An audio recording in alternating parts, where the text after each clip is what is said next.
Nais mo bang alamin ang pagbabago ng sariling komunidad sa iba't ibang aspeto? Panoorin ang video ito upang malaman mo. Keep on watching to learn something. This is your teacher She, and welcome back to my channel. Before you proceed, please don't forget to hit the subscribe button, okay? Magandang araw mga bata! Pag-aralan natin ang pagbabago ng sariling komunidad sa iba't ibang aspeto. Mula sa pagkakatatag ng isang komunidad ay may iba pang mga pagbabago na nangyayari, tulad ng pagbabago sa mga istruktura, pananamit, transportasyon, pangalan ng mga kalye, pagkain, libangan, at iba pa. Halina mga bata, suriin pa natin ang ating aralin. Narito ang mga halimbawa ng pagbabagong naganap sa isang komunidad. Number 1. Pagbabago sa katangiang pisikal. Ang kapaligiran ng komunidad sa ngayon ay ibang-iba sa itsura nito noon. Marami sa mga anyong lupa at anyong tubig sa kapaligiran ay nagbago. Ito ay dahil sa patuloy na pagdami ng pangangailangan ng mga mamamayan. Kasabay ng paglaki ng populasyon ay ang paglaki din ng pangangailangan ng tao sa espasyo. Bilang pagtugon, patuloy na ginagawang lugar panirahan o panghanap buhayan ang ibang mga anyong lupa at mga anyong tubig. Halimbawa nito, ang mga anyong lupa gaya ng kabundukan na pinatag at tinatayuan ng mga gusali at mga kabahayan, dating ilog na tambakan at ginawang panahanan at iba pa. Isa naman sa masamang pagbabago sa kapaligiran ay ang patuloy na pagdumi nito sanhi ng iba't ibang polusyon. Number 2. Pagbabago sa pamahalaan. Bago pa man dumating ang mga Kastila, may sarili ng kultura, tradisyon, at sistema ng pamamahala ang mga Pilipino. Ang pamahalaang ito ang gumagabay sa pang-araw-araw nilang pamumuhay.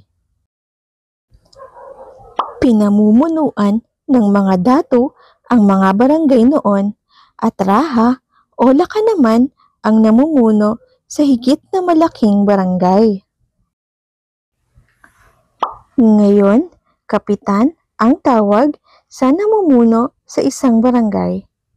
Alkalde o mayor naman ang tawag sa namumuno sa isang bayan o lungsod na binubuo ng mga barangay. Sa paglipas ng panahon, unti-unting nadagdagan ang mga namumuno gaya ng gobernador, kongresista, senador, at pangulo.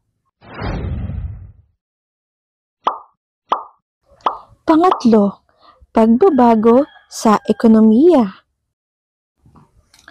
Sa ekonomiya, noong sinaunang panahon, ang mga tao sa isang komunidad ay makakapamili lamang sa limitadong produkto na malapit sa kanya, sapagkat limitado rin ang pasilidad sa transportasyon.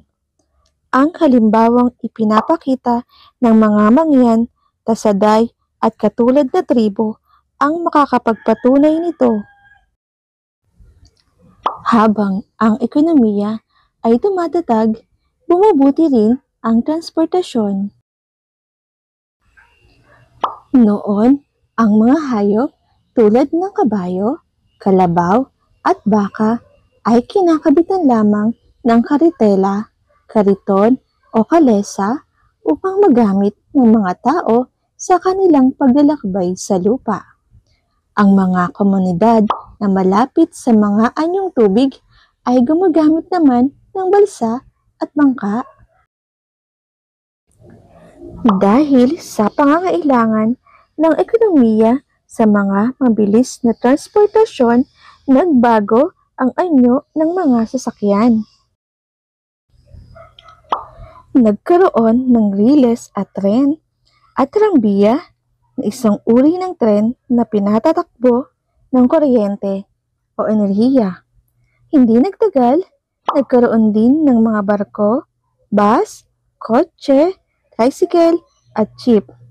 Nagkaroon na rin ng maayos at matibay na daan.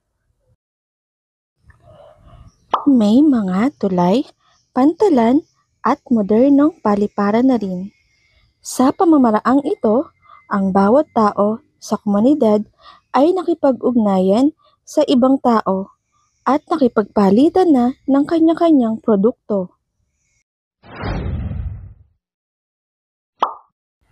Pang-apat, pagbabagong sosyo-kultural. Ang pananamit ng mga tao ay isa rin sa mga nagbabago sa komunidad.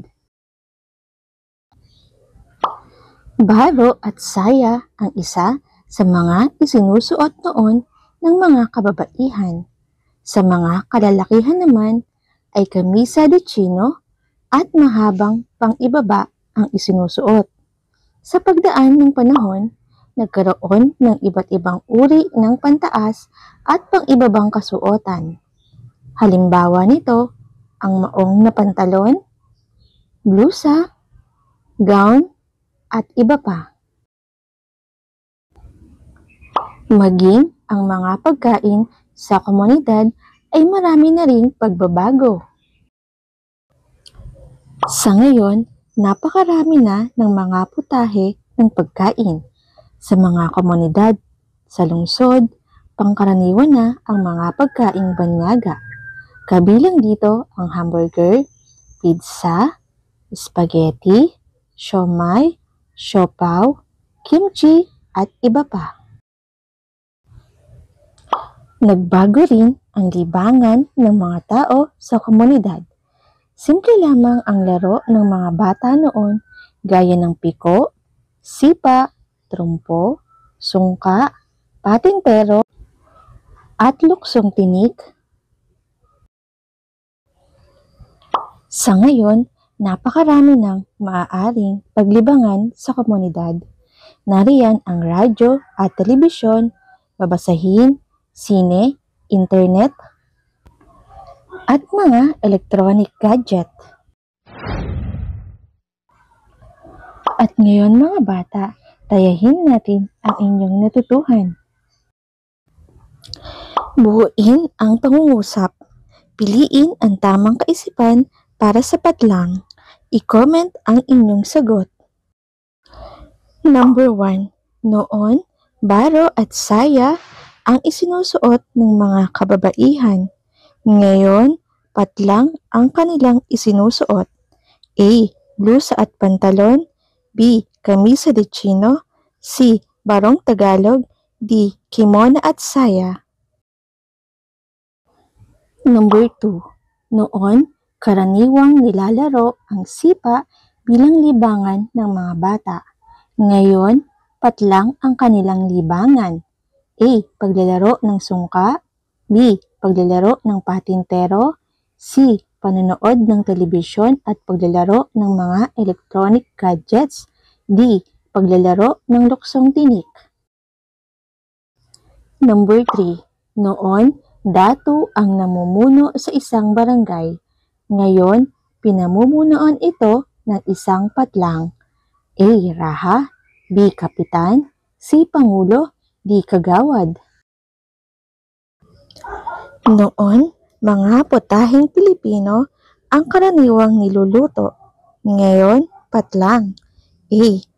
Maaanghang na putahe ang kanilang niluluto. B. Wala silang alam na putaheng banyaga. C. Marami na silang alam na putaheng banyaga. D. Mga kakanin lamang ang kanilang niluluto.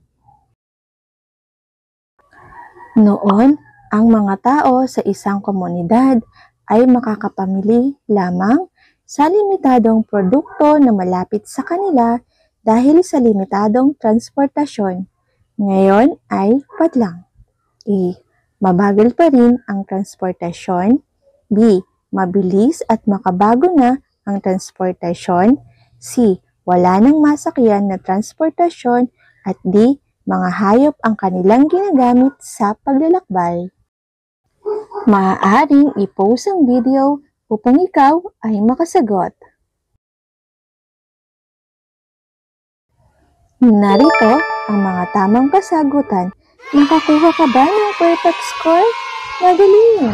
Thanks for learning with me. Subscribe to my channel for more educational videos. God bless us all. Bye!